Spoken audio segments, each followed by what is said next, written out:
Avec un coût du transport en chute libre, tout devient plus simple. Plus besoin de concentrer la production. Chaque élément peut être fabriqué là où c'est le moins cher, puis transporté dans ces grandes boîtes. Tiens, Mattel par exemple avait pour habitude de fabriquer ses jouets au Japon.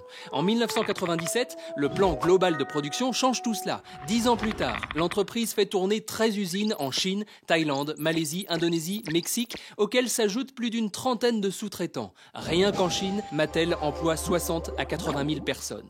Cerise sur le gâteau, ces conteneurs permettent de simplifier les chargements et déchargements des bateaux. En 1950, il fallait plusieurs jours pour vider un bateau de quelques tonnes. Aujourd'hui, des grues hautes de 61 mètres pesant 9000 tonnes déchargent un conteneur en 90 à 120 secondes, soit 30 à 40 conteneurs par heure. Efficace. Du coup, plus il y a de conteneurs en circulation, plus les bateaux pour les transporter sont grands. Le CSCL Globe, fabriqué par Hyundai, est le dernier monstre en date. Près de 185 000 tonnes d'acier sur lesquelles peuvent embarquer 19 100 boîtes. De quoi contenir 189 millions de tablettes, soit plus de 90% des ventes dans le monde en 2013 en un seul bateau. Un gros Père Noël, dont le traîneau laisse quelques méchantes traces. Le carburant...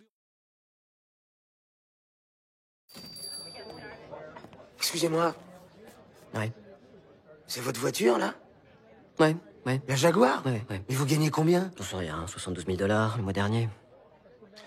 Si vous me montrez une fiche de paie avec 72 000 dessus, je quitte mon job illico et je bosse pour vous. Je démissionne. Je vais bosser à la bourse. Je m'appelle Jordan Belfort. Tout juste âgé de 22 ans, je me suis dirigé vers le seul endroit à la hauteur de mes nobles ambitions. Nous sommes la meilleure société au monde! Je devenais une légende. T'es pas marié? Et les gens mariés ne peuvent pas avoir d'amis? On ne sera pas des amis.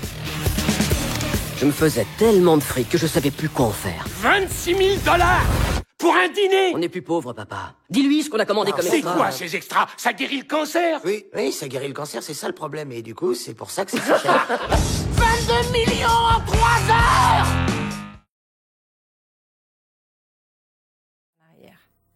C'est bien la comptabilité fournisseur, location, transport. Facture qui date mois de mai et mois de juin. Bonjour madame. Madame Lafarge de la Au comptabilité. téléphone, Madame Lafarge qui tente de démêler un problème de facture impayée. Madame Lafarge, c'est Wafa, cette jeune femme de 27 ans. En face d'elle, Charlotte Simonet, qui s'appelle en fait Ella dans sa vraie vie de Tunisienne. Sur lequel je vais faire le point avec vous, si vous me permettez. On a un pseudo, parce que les clients ne savent pas que notre plateforme en Tunisie, donc ils savent que c'est au siège à Nanterre. Parfois ils nous demandent, on les appelle d'où, donc on leur dit que c'est à Nanterre. Cette plateforme téléphonique est à 1500 km de Nanterre. Depuis 10 ans, elles se sont multipliées en Tunisie comme au Maroc. Ces téléopérateurs sont capables de régler toutes sortes de problèmes.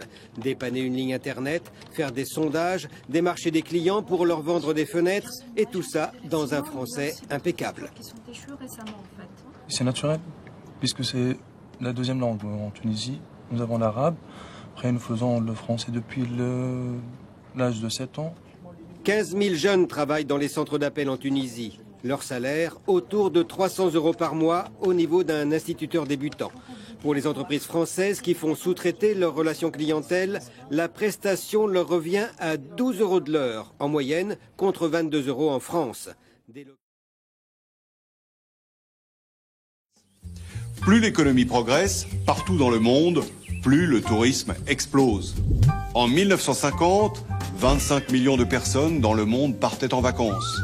112 millions en 1965, 935 millions en 2010 et 1,250 milliard aujourd'hui. L'explosion du tourisme est le signe le plus visible de l'essor des classes moyennes partout dans le monde, et en particulier dans les pays émergents comme la Chine. Le tourisme est devenu un mouvement perpétuel planétaire. Il y a en permanence dans le ciel 1 200 000 passagers en vol.